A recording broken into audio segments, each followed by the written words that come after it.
Resident Evil series have always been one of my absolute favorites in video games. I know the classics by heart, played most of the titles, including some very weird ports and versions on strange platforms, and find things to love even in some of the worst entries in the franchise.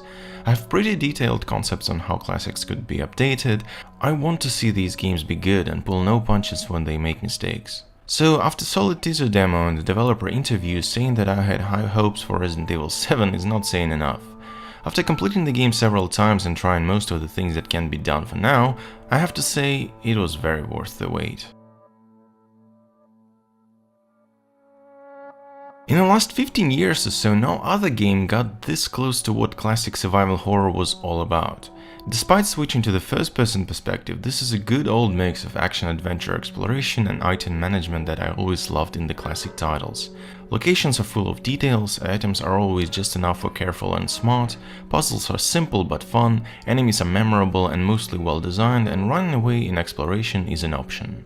Amazingly, the game is even smart about length in the age of longer is better thinking that made recent alien isolation so much less enjoyable. First playthrough will take you about 7 to 9 hours, about as much as the first playthrough of both Resident Evil 2 scenarios.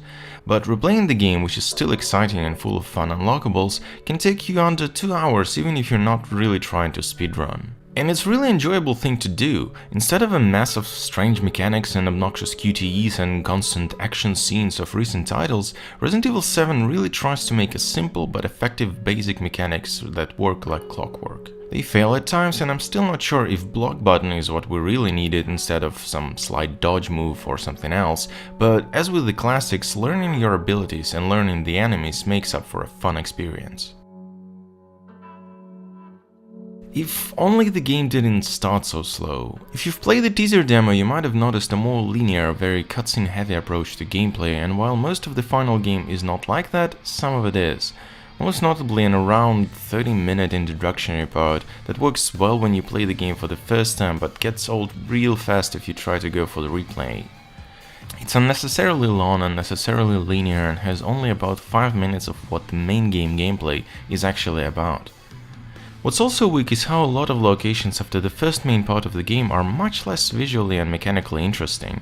And even then, the post-main house rooms have slightly less memorable elements to them than the classic titles or even some of the modern titles. Where the game starts with creative puzzles and use weapons as tools, it later becomes more simplistic and linear. Which is paired with a modern approach to music handling, where music is only noticeable during some important scenes and fights, but the game is simply quiet most of the time.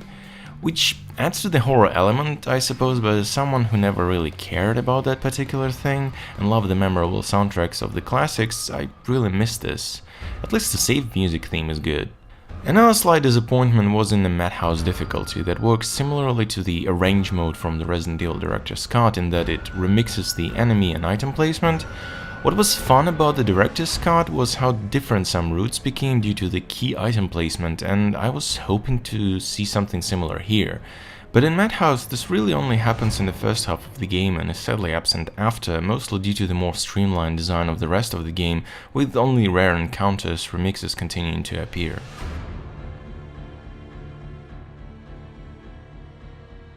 There are just two things I can name at the moment that are just outright bad. One is the scripted elements that go beyond the otherwise tight mechanics. It's not as bad as in the recent titles, most notably Resident Evil 6, but there are moments where you don't even know if you're damaging the boss or the enemy, you don't know if you're in the quote-unquote playable cutscene and you're wasting your precious resources or everything is going as intended.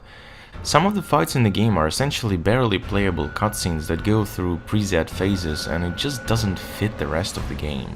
And the other bad thing is that, remember I mentioned that the introduction takes around half an hour to do, and that is if you're going fast? Well, none of it, including the opening, can be skipped. It's a baffling decision, but there are several instances in the game where you can do nothing but move camera or nothing but walk and listen, and yet this cannot be skipped. I love stories, I love games that focus on stories, I love Dear Esther, goddammit, but Resident Evil 7 is not about this. Its core gameplay is different and fun in its own way, and getting to it fast should be an option. So I really hope that in the future there's a way to skip a lot of these parts completely released as an update to a game or something. All that said, if it wasn't obvious already, I loved Resident Evil 7. I'll return to it when the DLCs come out and give it another look, but right now, as it was released, it's a game that anyone who loved classic survival horror titles should get immediately. And if you always wanted to love those but couldn't get in due to the set camera angles or tank controls or something else, this might be your window into the world of survival horror.